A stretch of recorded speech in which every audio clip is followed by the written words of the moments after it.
imagínense, ahí está, Está ya. eso, ya está. Pues bueno, nada más para que nos ubiquemos, hoy es martes 26 de agosto, séptima sesión, y comenzamos con estas pinceladas para ya mañana concluir, entre hoy y mañana, con nuestro libro de portadita verde, Pequeño País. Irene Vallejo, una de las tantas columnas de su libro El Heraldo de Aragón, dice lo siguiente. Entonces, nada más por mantener la misma pantalla, esa es la pantalla que tengo de fondo.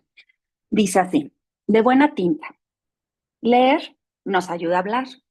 Gracias a la lectura conquistamos habilidad verbal y abundancia. Así nuestras ideas, llevadas por un impulso fácil, se transforman más ligeras en palabras. Los libros hacen los labios, escribió alguna vez Quintiliano, bueno, de hecho hace 20 siglos, con el aval de una larga trayectoria.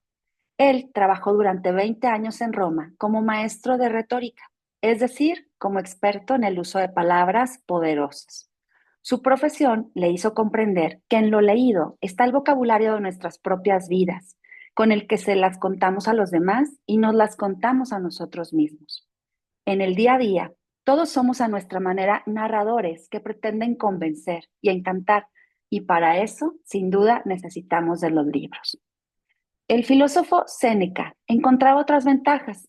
Él pensaba que amplían nuestro corto tránsito vital, porque quien lee añade a su vida la de todas las épocas, y de esa forma miles de años de conocimiento se funden con el suyo. El tiempo de cada lector se alarga por la confluencia entre la realidad vivida y la imaginaria. Séneca también veía en los libros que se abren ante nosotros en toda su plenitud y no nos dejan marcharnos con las manos vacías. La puerta sin cerradura de una fabulosa cámara del tesoro se abre. A veces encontramos en una página prodigiosamente transparentes ideas y sentimientos que en nosotros eran confusos y así la vida nos parece menos caótica. Así que a través de los libros entendemos los motivos propios y ajenos y estamos mejor situados para descifrar el mundo. La lectura nos vuelve curiosos, pero no crédulos. También de este peligro nos libran los libros. Yo creo que nos queda, pero como anillo al dedo, ¿no? Estamos leyendo, estamos o escuchando, ya sea desde un libro electrónico, ya sea un audiolibro, ya sea que ustedes me estén escuchando. Yo creo que esa es la profesión de comprender las bondades de un libro. Nos vuelve, pues ahora sí que no es decir más inteligentes, pero más cultos, con más información, con motivos propios y ajenos para vivir otras vidas y sobre todo para entender mejor este mundo. Así que no hay que sentir peligro, al contrario, estamos en buenas manos cuando nos acercamos a un libro. Y la siguiente va a ser la página 96 y el de este ensayo corto se llama Genios. Vamos a ver qué nos dice este relato. Genios. El talento es misterioso. ¿De dónde viene? ¿Cómo surge? Percibimos que ciertas personas son capaces de dejar huella en el tiempo gracias a su habilidad para crear belleza o ideas poderosas, pero no sabemos explicar ese extraño don. Los antiguos romanos creían que cada persona estaba protegida desde su nacimiento por un diosesillo tutelar llamado Genius. Ese mágico acompañante Genius ayudaba a su ahijado humano durante toda la vida y se ocupaba de que su existencia trascendiera de generación en generación. El talento excepcional se debía al favor de un genius muy poderoso. En nuestros días llamamos genios a estos individuos, a los artistas, pensadores, científicos, a los más extraordinarios, si bien asociamos sus fascinantes cualidades hasta con una inteligencia privilegiada. Curiosamente, los estudios científicos sugieren que la genialidad no se puede predecir a partir de un coeficiente intelectual. Algo esencial escapa a los test de inteligencia. Tal vez la fantasía creativa, que no se deja atrapar en cifras ni medir a través de pruebas. O quizás esa capacidad que a los romanos les parecía inspirada por ese duende mágico, el abrir nuevos caminos y hacerlo nunca visto, a lo que los psicólogos llaman pensamiento divergente, o el tesón necesario para la búsqueda continua de rutas no trilladas. El ingrediente indescifrable sigue ahí. El genio no lo explican los genes. ¿Qué tal?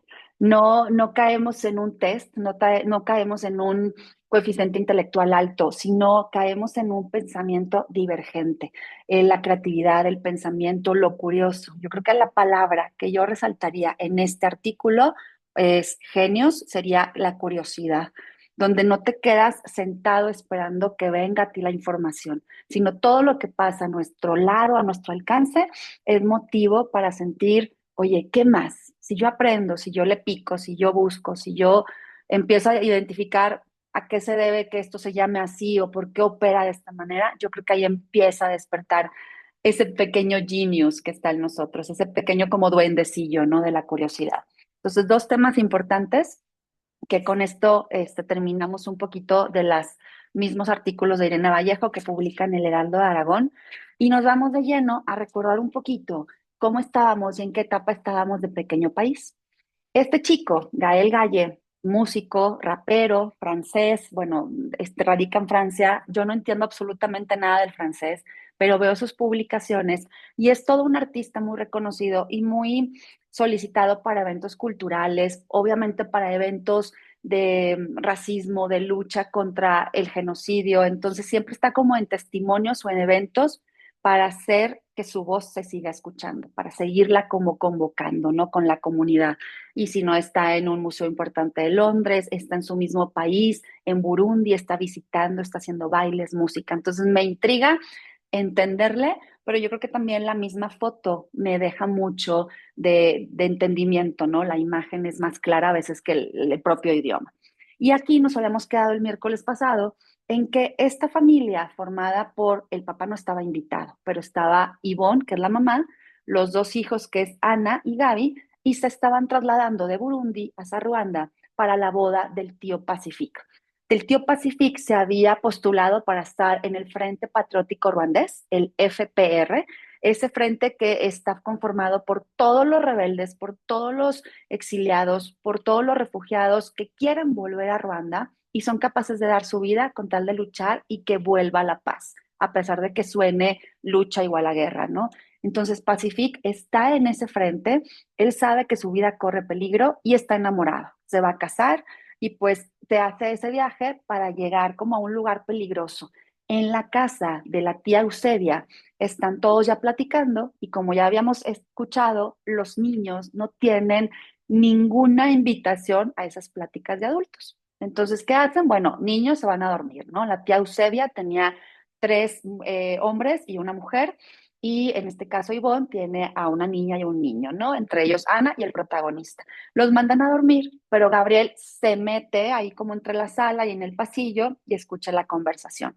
La conversación de adultos pues es muy fría, es preocupante, es una situación donde Pacific le narra a su hermana Ivonne pues lo que él ha visto. Y le dice, esta guerra se está poniendo terrible, es peor de lo que parecen, ya están obviamente conspirando, están alertando y alentando a que todos se maten unos contra otros, a que a nosotros los tutsis nos maten como si fuéramos cucarachas y pues hay que tener cuidado.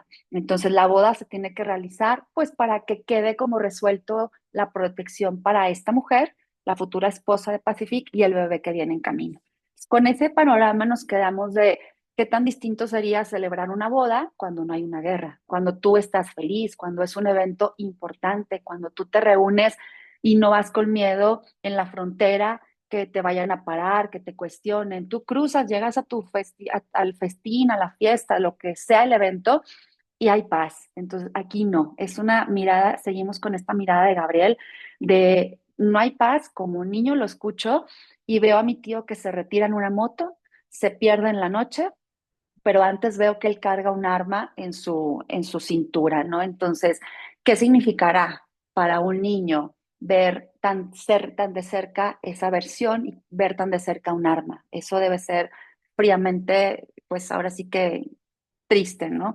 Pues bueno, continuamos capítulo 20 y dice así, las primeras luces del día barrieron la angustia de la noche. Las risas de Ana y de nuestros primos en el jardín me despertaron. Tía Eusebia y mamá no habían pegado ojo, las había oído cuchichar hasta el alba. Inmediatamente después del desayuno nos pusimos en camino. Mi primo Cristian y yo íbamos en la parte de atrás del coche. sentado sobre las maletas que contenían nuestra ropa para la boda. Tía Eusebia prefirió que nos la pusiéramos al llegar ahí, para llamar la atención lo menos posible en caso de que la policía nos parara en un control. Las niñas iban apretadas unas junto a otras en el asiento posterior de ese vehículo. Mamá, que estaba sentada adelante, se maquillaba frente al espejo de la visera. El coche atravesó primero barrios populares llenos de agitación y luego, pasada la estación de autobuses, el paisaje fue poco a poco despejándose. La ciudad dejó sitio a pantanos llenos de plantas de papiro que se perdían en el horizonte. Tía Eusebia conducía deprisa para llegar cuanto antes a Guitamara, a 50 kilómetros de la capital de Ruanda, Kigali. Durante un buen rato nos quedamos atrapados detrás de un camión, cuyo tubo de escape soltaba una espesa humareda negra. Las niñas subieron las ventanillas a toda prisa, tapándose la nariz a causa del olor a huevo podrido.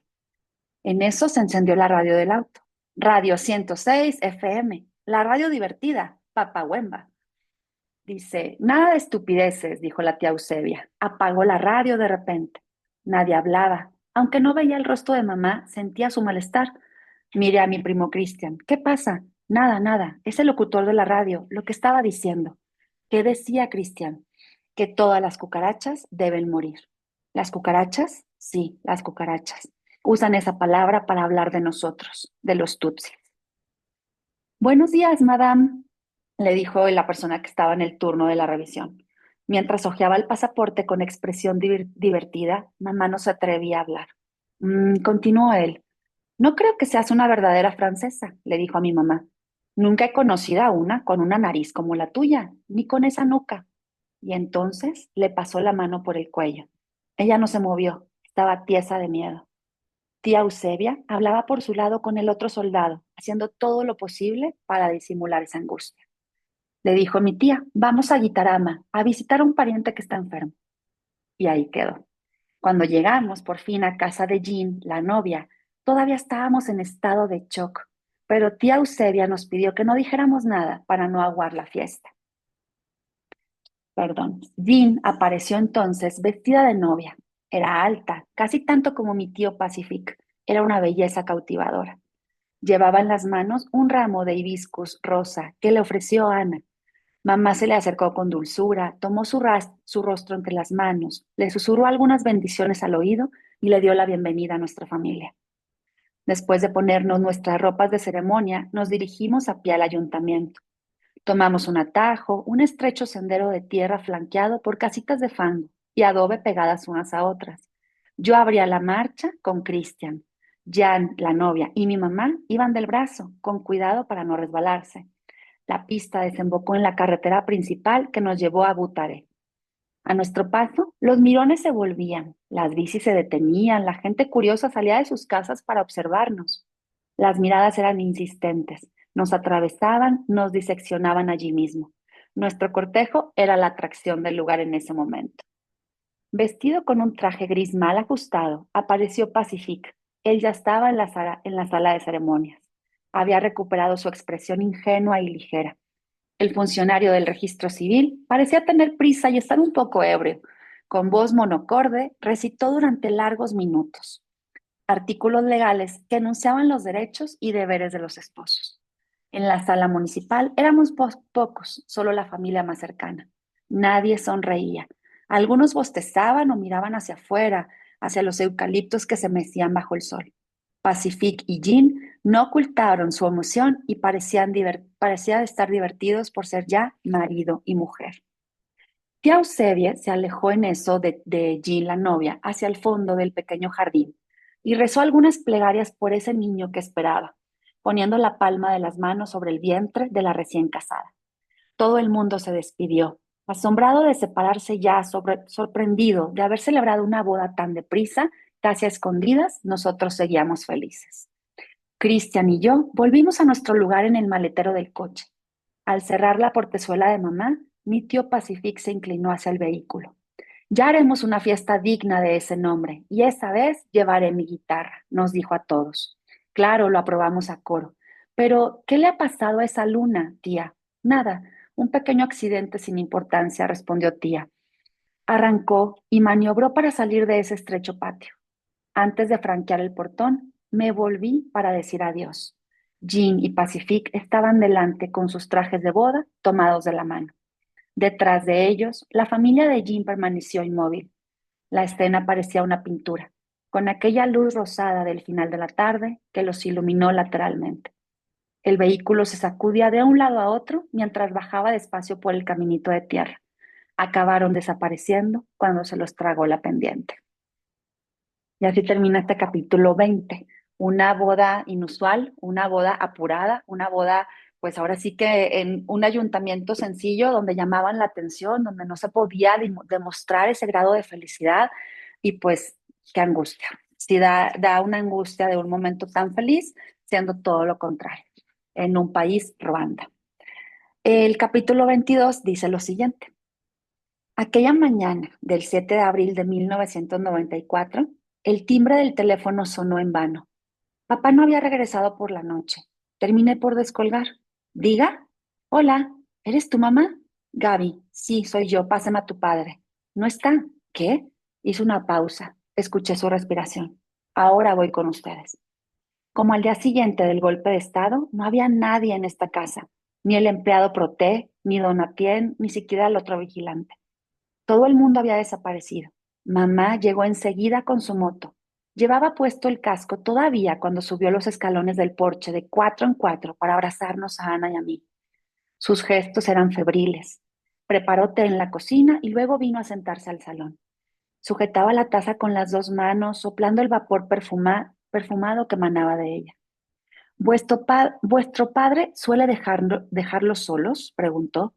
En el momento en que yo estaba respondiendo que no, mi hermana Ana dijo que sí. La noche del golpe de estado, papá no estaba aquí, mamá, soltó mi hermana como si quisiera ajustar cuentas. Desgraciado, escupió mamá.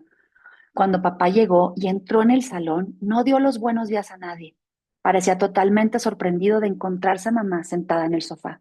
¿Qué haces aquí, Ivonne? Le preguntó. ¿No te da vergüenza dejar a tus hijos solos toda la noche? Ah, ya veo. ¿Quieres que hablemos de ellos? ¿De verdad? Tú abandonaste esta casa. Sin duda no estás en la mejor posición para hacer reproches. Mamá cerró los ojos, bajó la cabeza, se puso a sorber por la nariz antes de limpiársela con la manga de la blusa. Papá la miraba con dureza, dispuesto a discutir. Cuando se volvió hacia nosotros, tenía los ojos enrojecidos por lágrimas y comenzó a decir, han asesinado al presidente de Burundi y al presidente de Ruanda esta noche. El avión en el que iban ha sido abatido sobre Kigali, dijo. Papá se dejó caer en el sillón aturdido. Jean y Pacific no responden. Tía Eusebia tampoco. Necesito tu ayuda, Michelle, le dijo Yvonne a mi papá. En Buyumbura, la situación era tranquila a pesar del anuncio del atentado y de la muerte del nuevo presidente.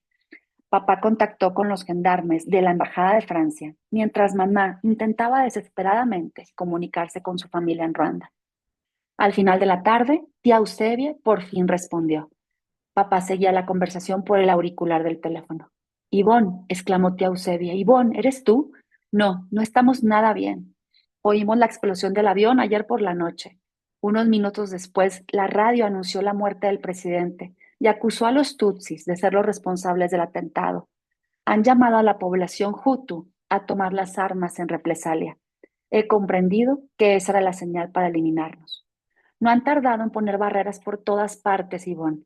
Desde entonces, los milicianos y la Guardia Presidencial peinan la ciudad, hacen redadas en los barrios, entran en las casas de los Tutsis y de los opositores Hutus, asesinan a familias enteras, no perdonan a nadie. Han matado a nuestros vecinos y sus hijos esta mañana, al amanecer justo ahí, detrás del árbol. Dios mío, esto es espantoso.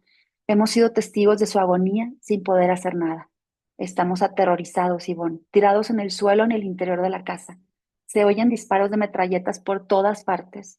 ¿Qué puedo hacer yo sola con mis cuatro hijos, Ivonne? ¿Qué nos va a pasar? Y mi contacto en Naciones Unidas no responde. Tengo pocas esperanzas. Sonaba jadeante. Mamá intentaba tranquilizarla como podía. No digas eso, Eusebia, dijo Yvonne. Estoy con Michelle. Vamos a contactar con la Embajada de Francia en Kigali. No te preocupes. Estoy segura de que Pacific, mi hermano, está ya de camino para ir a buscarnos. Si puedes, intenta refugiarte, por favor, con una familia. Los asesinos no atacan las iglesias, también puedes ir ahí. Imposible. Ivonne, el barrio está rodeado. No puedo arriesgarme a salir con los niños. Ya he tomado una decisión. Voy a rezar con ellos, luego los esconderé en el falso techo y después iré a buscar ayuda. Pero prefiero despedirme de ti ahora, Ivonne. Es mejor así. En esta ocasión tenemos pocas posibilidades de salir de esta. Nos odian demasiado. Quieren terminar con esto de una vez por todas. Hace 30 años que hablan de eliminarnos. Para ellos, esta es la hora de llevar a cabo su proyecto. No queda piedad en sus corazones, ya estamos bajo tierra, seremos los últimos Tutsis. Después de nosotros, te lo ruego, crea un país nuevo, Ivonne. Tengo que dejarte. Adiós, adiós, hermana. Viviré contigo, me llevo tu amor conmigo. Cuando mamá colgó, estaba petrificada. Le castañaban los dientes, las manos le temblaban. Papá la abrazó para calmarla. Ella se recuperó enseguida y le pidió que marcara un número, luego otro y otro más. Durante días y noches estuvieron pegados al teléfono intentando comunicarse con las Naciones Unidas, con la Embajada de Francia, con la Embajada de Bélgica. Solo evacuamos a los occidentales, respondían con frialdad en el interlocutor. Y a sus perros y gatos, les gritaba mamá como respuesta fuera de sí. Conforme pasaban las horas, los días, las semanas, las noticias que llegaban de Ruanda confirmaban lo que Pacific había predicho unas semanas antes en casa de la tía Eusebia. En todo el país, los Tutsis eran sistemáticamente masacrados, liquidados, eliminados. Mi mamá ya no comía, mamá ya no dormía. Por la noche abandonaba sigilosamente su cama, la oía descolgar el teléfono del salón y marcar muchas veces a Jean y a la tía Eusebia. Por la mañana me la encontraba dormida en el sofá con el teléfono pegado en la oreja y el tono de la línea sonaba vacío. Cada día crecía la lista de muertos. Ruanda se había convertido en un inmenso terreno de caza en el que las presas eran los tutsis. Un ser humano culpable de haber nacido, culpable de ser. Un insecto a los ojos de sus asesinos, una cucaracha que había que aplastar. Mamá se sentía impotente e inútil. A pesar de la determinación y la energía que desplegaba, no conseguía salvar a nadie. Asistía a la desaparición de su pueblo, de su familia, sin poder hacer nada. Perdía pie, se alejaba de nosotros y de ella misma. Estaba carcomida por dentro. Su rostro se marchitaba, tenía los ojos cercados por grandes bolsas y la frente surcada de arrugas. Las cortinas de nuestra casa estaban permanentemente echadas. Vivíamos en penumbra. La radio resonaba ruidosa en las grandes habitaciones oscuras, difundiendo gritos de angustia, llamadas de socorro, sufrimientos insoportables en medio de los resultados deportivos, de las cotizaciones de bolsa y de la pequeña agitación política que hacía girar al resto del mundo. En Ruanda, aquella cosa que no era una guerra duró 3 largos meses. Ya no recuerdo lo que hicimos durante esos 3 largos meses. No recuerdo la escuela, ni a mis compañeros, ni nuestra vida cotidiana. En casa éramos de nuevo 4, pero un inmenso agujero negro nos engulló, a nosotros y a nuestra memoria.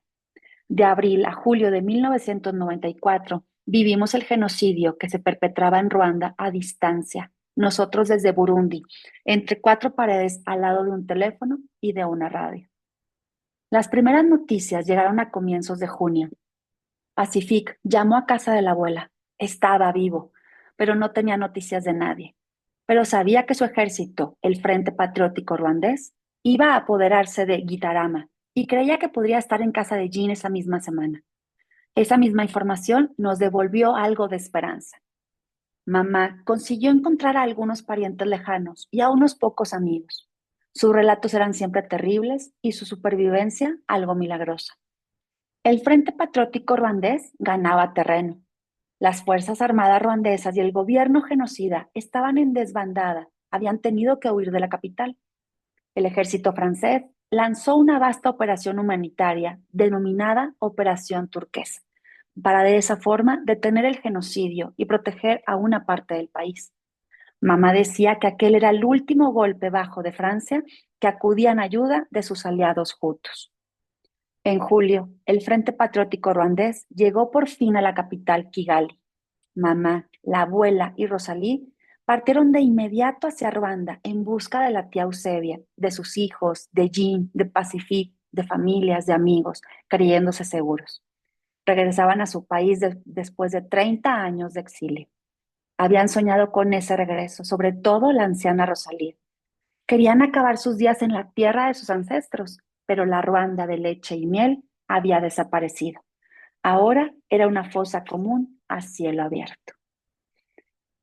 Este capítulo nos recuerda pues la intención de incentivar el odio, la intención donde el atentado no se descubra a ciencia cierta quién destruyó con misiles un avión en el que viajaba el nuevo presidente de Burundi, porque el anterior había sido asesinado, y el presidente de Ruanda. Cuando ese avión es interceptado por un ataque que parece ser que eran de los propios militares extremistas hutus, el avión se derriba, es derribado, se muere el presidente de Ruanda, se muere el presidente de Burundi y ahí explota la bomba. En ese abril de 1994. Ya no hay perdón, ya no hay vuelta de atrás y los mismos Hutus tienen tanto odio que dicen vamos a acabar con los Tutsis porque ellos acabaron con nuestro presidente. Y ahí empieza la orden, los medios de comunicación, la estación de radio famosa, se dejó de escuchar música juvenil y se escucharon puros mensajes de odio. Entonces aquí viene la descripción de la impotencia de una mamá que está relativamente a salvo en Burundi, pero tiene a toda su familia y toda su historia y todas sus raíces en Ruanda, donde están sus familias. Entonces, pues bueno, sí es durísimo esta escena. Yo creo que es duro imaginarlo, pues literalmente hablando, muy bonito, es poético, es sutil, es las sensaciones, el nervio, la angustia, pero ya vivirlo debe ser totalmente terrible. Entonces dice, Ruanda, esa Ruanda de leche y miel desapareció. Ahora era una fosa común a cielo abierto. Cuando inicié este mes de agosto, me acuerdo que les compartí un video y en ese video venía la historia o fotografías que obtuve del Museo de Memoria y Tolerancia de México. Y ahí tienen tanto información como de los genocidios, todo lo que es la guerra mundial, etcétera, todos los atentados y las persecuciones para los judíos. Y también tienen una sección para este genocidio y las fotos son atroces. Entonces yo nada más les mostré dos o tres. Imaginemos ver un poco más, me asustaría muchísimo. Pues capítulo 23 y yo creo que con este capítulo seguramente me quedo hasta aquí o posiblemente abarque el 24 que también está chiquito. El capítulo 23, ¿cómo vamos hasta ahora? ¿Bien? Un poco apagados, un poco la nostalgia y el pensamiento, yo creo que nunca vamos a estar curados de espanto con este tipo de situaciones. Una tarde, perdón, ay, perdón, no sé si fui yo. Una tarde me crucé por casualidad con nuestra vecina, la señora Economopoulos, delante de su cerca de bugambilias. Intercambiamos unas palabras sobre la estación de lluvias y el buen tiempo. Luego ella me invitó a entrar en su casa y me ofreció un vaso de jugo. En su gran salón, mi mirada se sintió atraída de inmediato a la biblioteca, que cubría por entero todas sus paredes. Nunca había visto tantos libros juntos, del suelo al techo. ¿Ha leído usted todos esos libros? Le pregunté a nuestra vecina. Sí, algunos, incluso varias veces. Ellos son los grandes amores de mi vida. Me hacen reír, llorar, dudar, reflexionar. Me permiten evadirme, me han cambiado, han hecho de mí otra persona. ¿Un libro puede cambiarnos? Por supuesto, Gaby, un libro puede cambiarte e incluso cambiar tu vida, como un flechazo, y nunca se sabe cuándo tendrá lugar ese encuentro. No hay que fiarse de los libros porque son, Gabriel, genios dormidos. Mis dedos recorrían los estantes, acariciaban las tapas, sus texturas, las diferentes entre unas y otras. Recité en silencio los títulos que yo leía. Mi vecina, la señora Economopoulos de Grecia, me observaba sin decir nada, pero cuando me detuve ante un libro en particular, intrigado por su título, me animó. Llévatelo, Gaby. Estoy segura que va a gustarte. Aquella noche, antes de irme a la cama, cogí una linterna de uno de los cajones del escritorio de papá y debajo de la sábana comencé a leer la novela, la historia de un viejo pescador, de un muchachito, de un gran pez y de una manada de tiburones. Conforme leía, mi cama se transformaba en un bote, oía el chapoteo de las olas golpeando contra el borde del colchón, olía la brisa marina y sentía el viento que empujaba la vela de mi sábana. Al día siguiente, le devolví el libro a la señora Comunópolis. ¿Ya lo has terminado, Gabriel? Muy bien, voy a prestarte otro. Esa noche oí el ruido de los aceros que se cruzaban, el galope de los caballos, el roce de las capas de caballeros, todo eso. Cada vez que le devolvía un libro, la señora con humor pulus quería saber qué me había parecido. Yo me preguntaba de qué le serviría saberlo. Al principio le contaba brevemente el argumento, algunas acciones significativas, los nombres de los lugares y los protagonistas. Veía que ella se contentaba y sobre todo yo tenía ganas de que me prestara otro libro para irme a mi habitación y devorármelo. Pero luego empecé a decirle lo que sentía, las preguntas que me hacía, mi opinión sobre el autor o los personajes. De esa manera seguía saboreando el libro y prolongaba la historia. Tomé la costumbre de visitarla todas las tardes. Gracias a las lecturas, derribé los límites de mi callejón. Respiré de nuevo. El mundo se extendió a lo lejos, más allá de las vallas que nos encerraban en nosotros mismos con nuestros miedos. Ya no iba al escondite, ya no tenía ganas de ver a mis amigos, de oírlos hablar de guerra, de ciudades muertas, de hutus, de tutsis. Prefería sentarme con la señora Comonópolis en su jardín bajo una jacaranda. Ella servía té y bizcochos calientes en la mesa de hierro forjado. Hablábamos durante horas de los libros que me ponía en las manos. Descubrí que podía hablar de infinidad de cosas que estaban escondidas dentro de mí y cuya existencia ignoraba. En aquel rincón frondoso aprendí a identificar mis gustos, mis deseos, mi manera de ver y de sentir el universo. La señora Comonopoulos me hacía tener confianza en mí. Nunca me juzgaba, tenía el don de saber escuchar y de calmarme. Después de la conversación, cuando la tarde se desvanecía en la luz de poniente, paseábamos por el jardín como una pareja extraña. Tenía la impresión de avanzar bajo una bóveda de una iglesia. El canto de los pájaros era un susurro de plegarias. Nos deteníamos delante de sus orquídeas salvajes. Nos adentrábamos entre setos de hibiscus y brotes de ficus. Sus paterres de flores eran festines suntuosos para los pájaros y las abejas del barrio.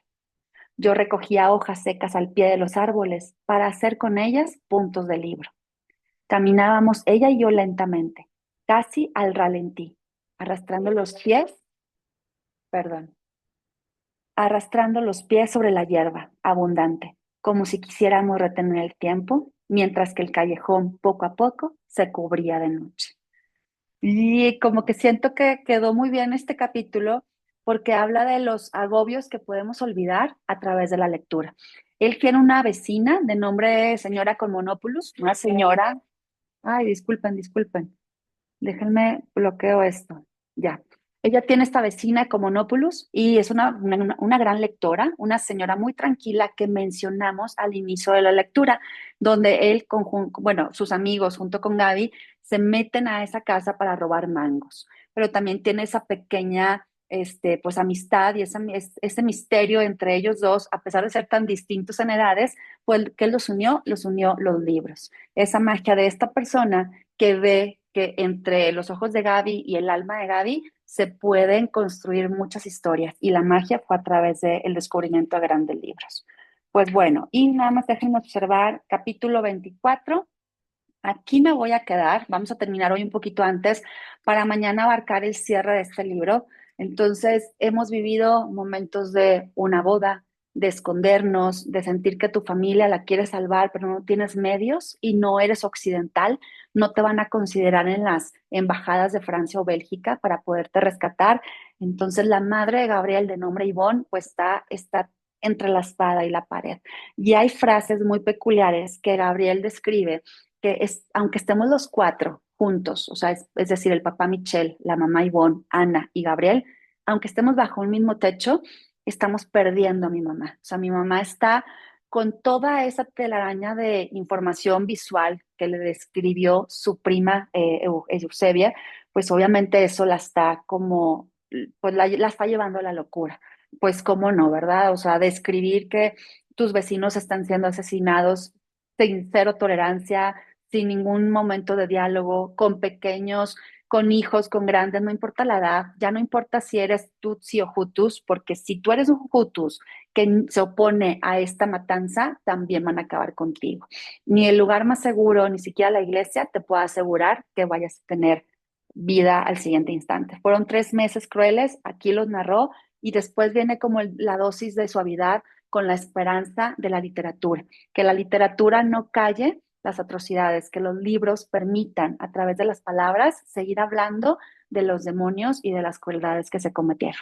Así que esta es la ventaja de escucharnos, de hablar y, como les decía al inicio, llevar una charla de sobremesa de un tema que nosotros, seguramente por nuestra edad, lo escuchamos, lo vivimos, lo tuvimos en información, pero los que vienen detrás de nosotros no. Entonces también hay que tomar en serio cuando escuchemos una noticia y no ser indiferentes, donde la televisión vuelve a hablar de guerra y le cambiamos a la tele, pues yo creo que un segundo de reflexión nos hace pensar que vale la pena dejar esa semillita de amor y de no violencia con los que nos acompañan.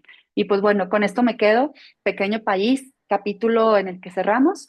Si alguien gusta compartir algo desde las dos cápsulas que leímos de Irene, cómo se asemejó la segunda con el capítulo final, adelante. Y de no ser así, pues aquí nos despedimos y les agradecería mucho que me acompañaran mañana para cerrar este séptimo libro. ¿Cómo ven? ¿Les pareció bien? Nos quedamos con Una, el corazón apachurrado. Sí, una sí. reflexión sobre esto es Dime, que, Gilberto. perdón, este relato es de hace 30, fue algo que sucedió hace 30 años, donde murieron alrededor de 1 millón de personas, exterminaron al 70% de la población Tutsi. Y ahorita en pleno siglo XXI, 30 años después, está pasando en Ucrania, está pasando en Palestina, en el mismo México está sucediendo. Muchas familias viviendo con miedo de lo que te pueda pasar, tanto en tu casa como en la calle. Y eso es precisamente por las diferencias, por las creencias a veces equivocadas que se quieren resolver con odio, ¿no? Con Sí, resentimiento, desgraciadamente. sí, y Así es aquí una tristeza. no, y, por ejemplo, agregando lo que dice Gilberto, no importa también hasta el grado de educación o el nivel de éxito que tenga un país. O sea, lo estamos viendo con nuestro vecino Estados Unidos, esa lucha, esa gran lucha que genera odio de voz de un presidente contra el racismo, contra si eres indocumentado, no eres, la violencia que se genera porque tienes un color de piel o pareciera que hablas español. O sea, hasta el tema de cómo te expresas, el que esté legalmente con todos sus papeles en regla, ya no garantiza la paz que las personas sentían antes en un país que te apoyaba, ¿no? Entonces, creo que se está desvirtuando mucho el tema de la humanidad y cualquier cosita detona una pelea, un pleito, una separación, una barrera, un puente, algo que nos divida. Entonces, creo que no se han aprendido tanto las lecciones y la gente que está en esos grandes cargos son las personas que pueden mover masas. Entonces, no basta más que muevan un dedo y den una orden y esto vuelva a empezar. Entonces, pues sí, son cosas no para estar alarmados todo el día ni angustiados, pero sí con esa mentalidad de opinar y de decir, Diosito, ¿qué nos espera, verdad? Y seguir con la vida en nuestras zonas, en nuestras familias. Pero bueno, muchas gracias, Gilberto. Gracias, Moni. Gracias, Isabel. Yo les saludo mañana. Nos vemos a las 10:30 y terminamos con Pequeño País, si me acompañan. Gracias. ¿Sale? Gracias, Oye, Alina. Hasta luego a Cuídense mucho y todos. gracias. bonito Bye. martes. Bye, Gracias, bye, bye. bye, bye, bye.